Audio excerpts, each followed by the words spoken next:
Les titres principaux, le ministre des Affaires étrangères Gédéon a souligné l'importance historique de l'Éthiopie et de la Tanzanie dans le mouvement panafricain.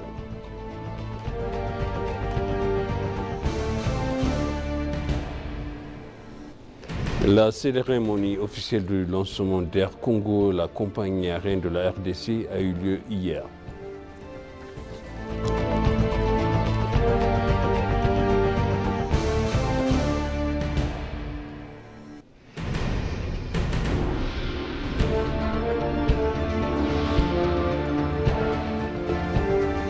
Bienvenue chers téléspectateurs CBC, c'est moi Zalal Mourkana avec le journal.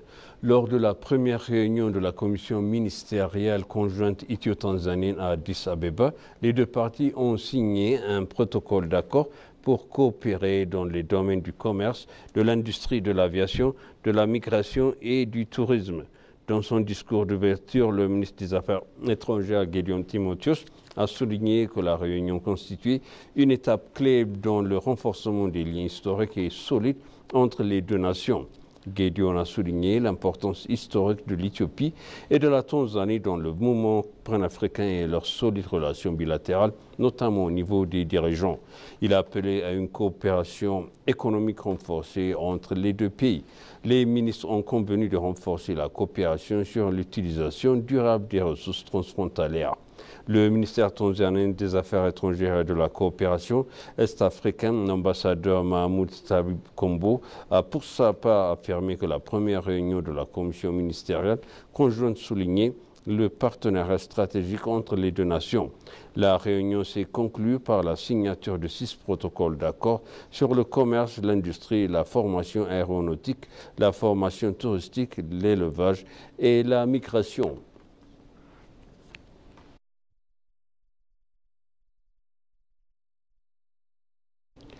Un forum de partenariat stratégique visant à renforcer la coopération entre l'Éthiopie et l'Union européenne a débuté ici à Addis Abeba.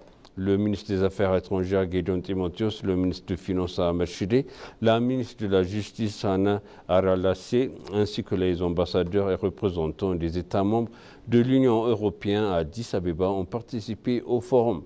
D'autre part, Sophie Demberg, ambassadrice de l'Union européenne en Éthiopie, a exhorté que l'Éthiopie a un rôle important pour jouer pour la paix et la stabilité dans la région. Elle a mentionné que l'Union européenne et ses pays membres partagent les problèmes de l'Éthiopie et de son peuple. Elle a expliqué que l'accord d'Ankara conclu avec la Somalie constitue une bonne étape pour garantir la paix et la sécurité dans la région. Le porte-parole du ministère des Affaires étrangères, Nabiat Getachew, a informé que l'Éthiopie et l'Union européenne ont signé un accord de partenariat stratégique en 2016 pour renforcer leur coopération.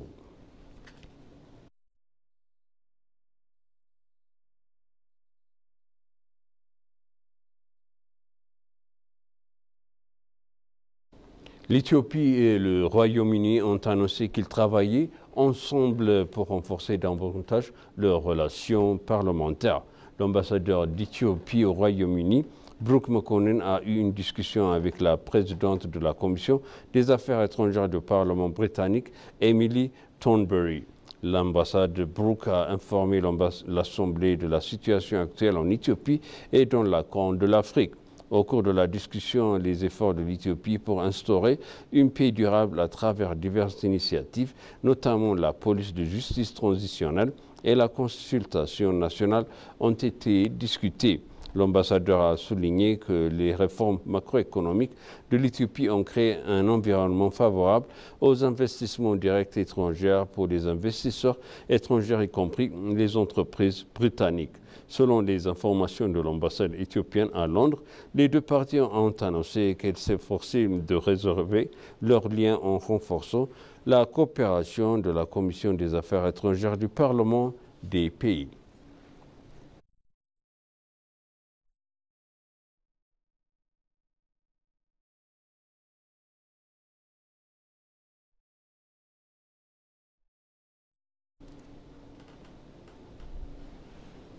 L'ambassade d'Éthiopie en Algérie a organisé un événement exclusif pour présenter le café éthiopien dans la renommée mondiale en Fomoka Coffee, l'un des principaux importateurs de café d'Algérie. Dans son discours d'ouverture, l'ambassadeur d'Éthiopie en Algérie, Mokhtar Mohamed Ouare, a souligné l'importance de tirer parti du lien panafricain fort entre les deux nations, sœurs, pour favoriser les partenariats économiques et commerciaux solides. Il a félicité Fomoka Coffee pour son intérêt à promouvoir le café éthiopien auprès des amateurs du café algérien et a encouragé l'approvisionnement direct en Éthiopie pour éliminer la dépendance à l'égard d'intermédiaires tiers. L'ambassadeur a assuré Fomoka Coffee du soutien indéfectible de l'ambassade pour faciliter l'importation sans faille du café éthiopien directement depuis sa source. La discussion menée par la section économique de l'ambassade a porté sur des opportunités de collaboration commerciale plus larges entre les deux nations. Les dirigeants de Fomoka Coffee ont exprimé leurs administrations pour le café éthiopien et sont engagés à explorer les possibilités d'importation directe.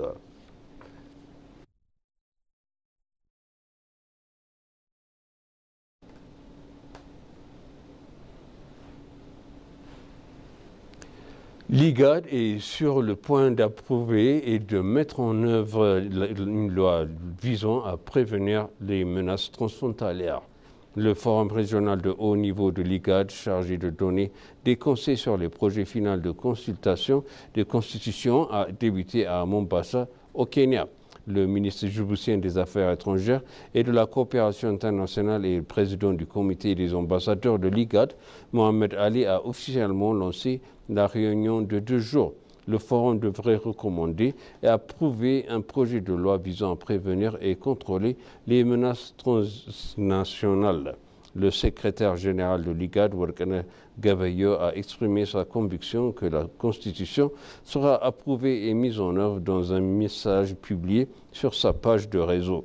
Le comité des ambassadeurs et des experts techniques de l'IGAD, qui représente les pays membres de l'IGAD, est un organe décisionnel, a reconnu l'importance de travailler ensemble pour renforcer la paix commune.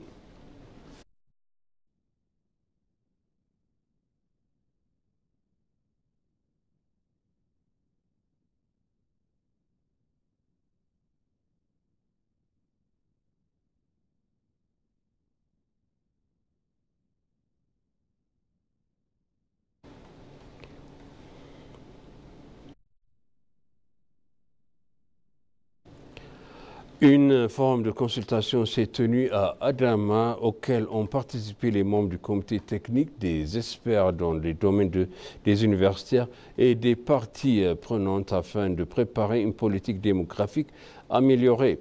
Le ministre d'État de Planification et du Développement, Suyu Makonnen, que la politique démographique avait un rôle important dans l'investissement et de la croissance démographique, dans le développement et de la croissance et dans l'accélération du développement et de la croissance. Cependant, il a mentionné que les politiques démographiques doivent être renforcées afin de rendre centrées sur la population et sur la phase de développement et de croissance de l'Éthiopie atteinte.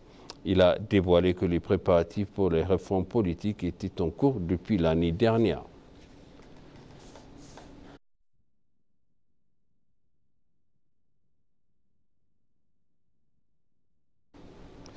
Et pour conclure le journal, la cérémonie officielle de le lancement d'Air Cargo, la compagnie aérienne et de la République démocratique du Congo, a eu lieu hier.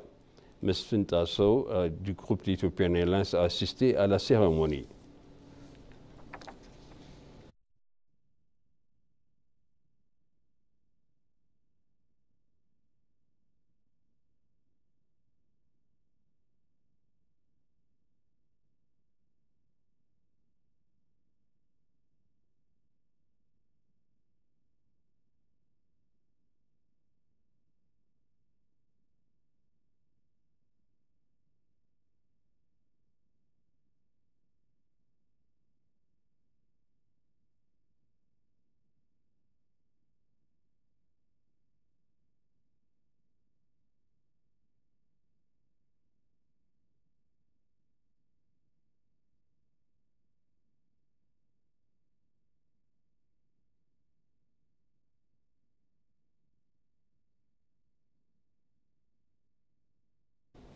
Et maintenant, je rappelle les titres principaux. Le ministre des Affaires étrangères, Gideon, a souligné l'importance historique de l'Éthiopie et de la Tanzanie dans le mouvement panafricain.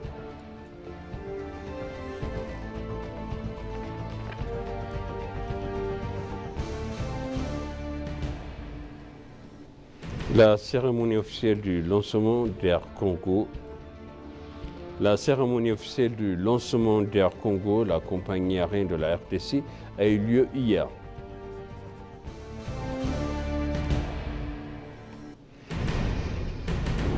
Chers téléspectateurs, ainsi le journal, c'était moi Zalal Mourkana avec vous et suite une bonne suite de programme.